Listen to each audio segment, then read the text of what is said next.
സൂര്യകുമാർ യാദവിൻ്റെ 47 ബോളിൽ 84 റൺസ് എടുത്ത ആ ഇന്നിങ്സ് ഇല്ലായിരുന്നെങ്കിൽ ഇന്ത്യ ഉറപ്പായിട്ട് ഇന്നലെ അട്ടിമറിക്കപ്പെട്ടാൻ.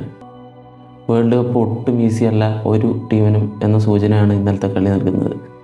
2024 20 ഓവറിൽ 159 റൺസ് എടുത്ത പാകിസ്ഥാനെ സൂപ്പർ ഓവർ വരെ കളിപ്പിച്ച് തോൽപ്പിച്ച ടീമാണ് USA എന്ന് നമ്മൾ ഓർക്കണം.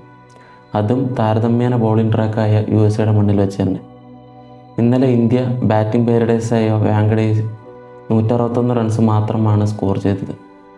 വളരെ ഉത്തരവാദിത്വത്തോടെ ആദ്യ 17 ഓവറുകളിൽ ഗ്രൗണ്ട് ഷോട്ട്സും കട്ടും ലാബ് ഷോട്ടുകളും മാത്രം കളിച്ച് സൂര്യ കളി മുന്നോട്ട് കൊണ്ടുപോയി. അവസാനം 3 ഓവറിലാണ് ഇന്ത്യക്ക് വേണ്ട വിന്നിംഗ് മാർജിൻ സൂര്യ അടിച്ചെടുക്കുന്നത് എന്ന് ഓർക്കണം. ആദ്യ സ്പെല്ലിൽ 2 മെയിൻ ഫാസ്റ്റ് ബോളേഴ്സിനെ കൊണ്ട് 3 ഓവർ വീതം ബോൾ ചെയ്യിപ്പിച്ച് ഒരു പ്രഷർ ബിൽഡ് ചെയ്തതും സൂര്യയുടെ ബുദ്ധിയാണ്. ശേഷം സ്പിന്നർമാരെ വെച്ച് ലൂസ് ബോളുകൾ കൊടുക്കാതെ അവരെ ശരിക്കും വരിഞ്ഞു മുറുക്കിയതും സൂര്യയുടെ തന്ത്രം തന്നെയാണ്. 5ാം ബോളറായ ഹാർദിക് പാണ്ഡ്യയ്ക്ക് ബോളിംഗ് കൊടുത്തത് 10ാമത്തെ ഓവറിന് ശേഷം മാത്രമായിരുന്നു. ഒരു 6ാം ബോളറിന് സൂര്യ ഇന്നലെ ബോളിംഗ് കൊടുക്കാഞ്ഞതും ഈ ടോട്ടൽ അത്രമാത്രം സേഫ് അല്ല എന്ന ഗെയിം സെൻസ് ഉള്ളത് കൊണ്ടായിരുന്നു. ഇന്നലെ നടന്ന മത്സരത്തിൽ ടോസ് നേടിയ USA ബാറ്റിങ്ങിന് അയച്ച ഇന്ത്യക്ക് തുടക്കം തന്നെ പിഴച്ചു.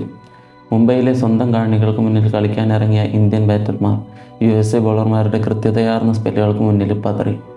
2ാം ഓവറിൽ തന്നെ ഫോമിലുള്ള അഭിഷേക് ശർമ്മയെ നഷ്ടമായ ഇന്ത്യക്ക് പിന്നീട് വന്ന ഓരോ ബാറ്ററും അമിതമായ സമ്മർദ്ദത്തിലാവുന്നതായിരുന്നു നമുക്ക് കാണാൻ കഴിഞ്ഞിരുന്നത്.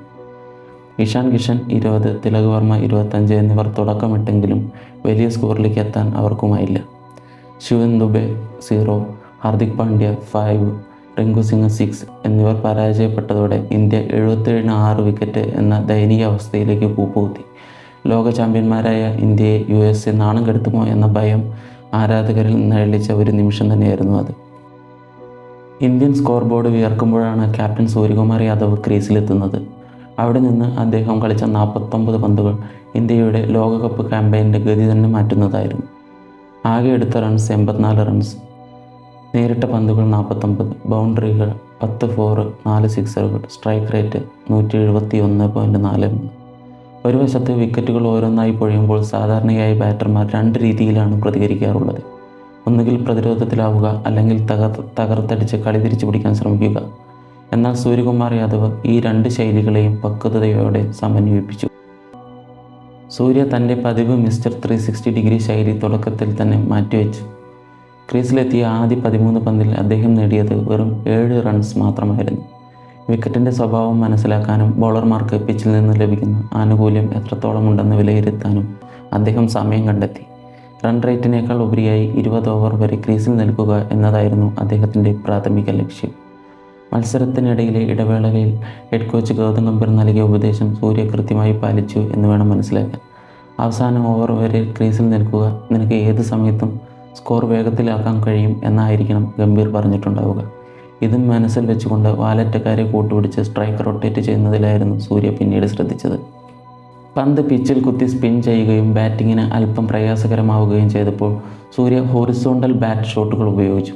സ്വീപ്പ് ഷോട്ടുകളും ലാബ് ഷോട്ടുകളും വഴി US ബോളർമാരുടെ ലെങ്ത് തെറ്റിക്കാൻ അദ്ദേഹത്തിന് കഴിഞ്ഞു. US ബോളർമാരായ സൗരവ് നേത്രാവൽക്കറും വാൻ ഷാൽക്വിക്കിനും എതിരെ വളരെ ശ്രദ്ധാപൂർവമാണ് അദ്ദേഹം കളിച്ചത്. എന്തുകൊണ്ട് ഇത് ഒരു പക്വതയാർന്ന ഇന്നിങ്സായി മാറുന്നു? സൂര്യകുമാർ യാദവിൻ്റെ കരിയറിലെ ഏറ്റവും മികച്ച T20 ഇന്നിങ്സുകളിൽ ഒന്നായി ഇതിനെ വിലയിരുത്താൻ പ്രധാനമായും 3 കാരണങ്ങളുണ്ട്. സാഹചര്യത്തിനനുസരിച്ചുള്ള ബാറ്റിംഗ്. സൂര്യ സാധാരണയായി ആക്രമിച്ച് കളിക്കുന്ന താരമാണ്. എന്നാൽ ടീം 77-ന് 6 എന്ന നിലയിൽ നിൽക്കുമ്പോൾ തൻ്റെ സ്വാഭാവിക ശൈലിയിൽ കളിച്ച് വിക്കറ്റ് കളഞ്ഞിരുന്നുവെങ്കിൽ ഇന്ത്യയുടെ സ്കോർ 100 കടക്കില്ലായിരുന്നു. മാത്രവുമല്ല, ഇന്ത്യ ഇന്നലെ ഉറപ്പായും തോറ്റേന്. തൻ്റെ വ്യക്തിഗതമായ താല്പര്യങ്ങളെക്കാൾ ടീമിൻ്റെ ആവശ്യത്തിന് മുൻഗണന നൽകി എന്നത് അദ്ദേഹത്തിൻ്റെ പക്വതയെ കാണിക്കുന്നു. രണ്ടാമതായി സ്ട്രൈക്ക് മാനേജ്മെൻറ്റ്. അക്സർ പട്ടേലിനും വാലറ്റക്കാരനായ അർഷദീപ് സിംഗിനും വലിയ സമ്മർദ്ദം നൽകാതെ സൂര്യ സിംഗിളുകൾ കണ്ടെത്തുകയും ഓരോ ഓവറിൻ്റെയും അവസാന പന്തുകളിൽ സ്ട്രൈക്ക് തൻ്റെ കൈവശം തന്നെ വയ്ക്കുകയും ചെയ്തു. ഒരു നായകൻ എങ്ങനെ ഇന്നിങ്സ് പടുത്തുയർത്തണം എന്നതിൻ്റെ ഉദാഹരണമായിരുന്നു അത്. സെറ്റായ ശേഷം അവസാന ഓവറുകളിൽ അദ്ദേഹം പുലർത്തിയ കൃത്യത ശ്രദ്ധേയമാണ്. സൗരവ് നേത്രാവൽക്കർ എറിഞ്ഞ 20ാം ഓവറിൽ അദ്ദേഹം 21 റൺസാണ് അടിച്ചുകൂട്ടിയത്. ഇതിലൂടെ ഇന്ത്യ മാന്യമായ ഒരു സ്കോറിലേക്ക് എത്തുകയും ചെയ്തു. 17ാം ഓവറിൽ 35 പന്തിൽ 47 റൺസ് എന്ന നിലയിലായിരുന്നു സൂര്യ. പിന്നീട് നേരിട്ട 14 പന്തിൽ 37 റൺസാണ് അദ്ദേഹം അടിച്ചെടുത്തത്. വേഗത കൂട്ടേണ്ട സമയം കൃത്യമായി അറിഞ്ഞു എന്നതായിരുന്നു ഇന്നിങ്സിൻ്റെ ഹൈലൈറ്റ്. ഇന്ത്യയെ ഒരു വലിയ നാണക്കേടിൽ നിന്ന് രക്ഷിച്ചത് സൂര്യയുടെ ഈ 84 റൺസാണ്. ഇന്ത്യയുടെ 360 ഡിഗ്രി പ്ലെയർ എന്ന ലേബലിനപ്പുറം സമ്മർദ്ദഘട്ടത്തിൽ ടീമിനെ നയിക്കാൻ കെൽപ്പുള്ള ഒരു ലോകോത്തര ബാറ്റ്സ്മാനാണ് താനെന്ന് സൂര്യ തെളിയിച്ചു. 29 റൺസിനാണ് ഇന്ത്യ വിജയിച്ചത്. ആ വിജയത്തിൻ്റെ 90% ക്രെഡിറ്റും സൂര്യകുമാർ യാദവിൻ്റെ ഈ പക്വതയാർന്ന ഇന്നിങ്സിനുള്ളതാണ്.